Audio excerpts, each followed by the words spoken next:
नमस्कार, मैं हूं आशीष चित्रांशी और आप देख रहे हैं the news launcher. Mid day मुद्दा विद अशोक वानखेड़े। और आज मिड डे मुद्दा में उस सवाल के इर्द गिर्द जो संकट खड़ा हो रहा है, 21वीं सदी का सबसे बड़ा बदलाव, इस पर कहीं कोई चर्चा करने की जरूरत नहीं समझता, लेकिन मुझे लगता है आज मिड डे मुद्दा में इसी पर सबसे जरूरी है चर्चा। 20वीं सदी से 21वीं सदी में जब हम आए तो सबसे बड़ा परिवर्तन इस दुनिया में क्या हुआ? मुझे जहां तक लगता है निजी तौर पर कि 21वीं सदी में आटा के बगैर आप जी सकते हो, डाटा के बगैर नहीं जी सकते। बहुत लोगों को लगता होगा डाटा क्या है, ये डेटा वो रील और फिल्म। नहीं नहीं नहीं,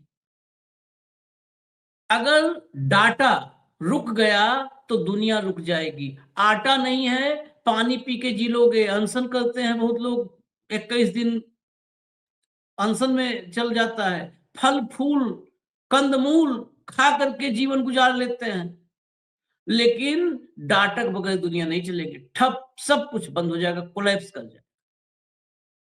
अब इसकी चर्चा क्योंकि खतरा अब इस पर आ गया है।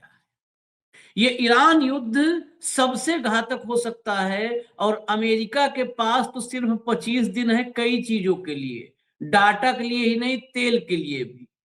अमेरिका के पास, सर्वशक्तिमान ट्रंप जी के पास मात्र 25 दिन का वक्त बचा है। और ईरान अब समंदर के नीचे 200 फीट नीचे कुछ बड़ा प्लान कर रहा है, और सबसे बड़ा प्लान कर रहा है।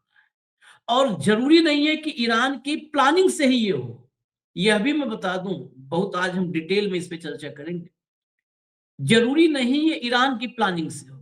जो हालात बने हुए हैं समंदर में, उन हालातों की वजह से भी ये स्थिति पैदा हो सकती है और दुनिया में डेटा ठप हो सकता है। मिडिल ईस्ट के जो देश हैं, वो देश डेटा सेंटर बनने वाले थे, कंट्रोलर बनने वाले थे।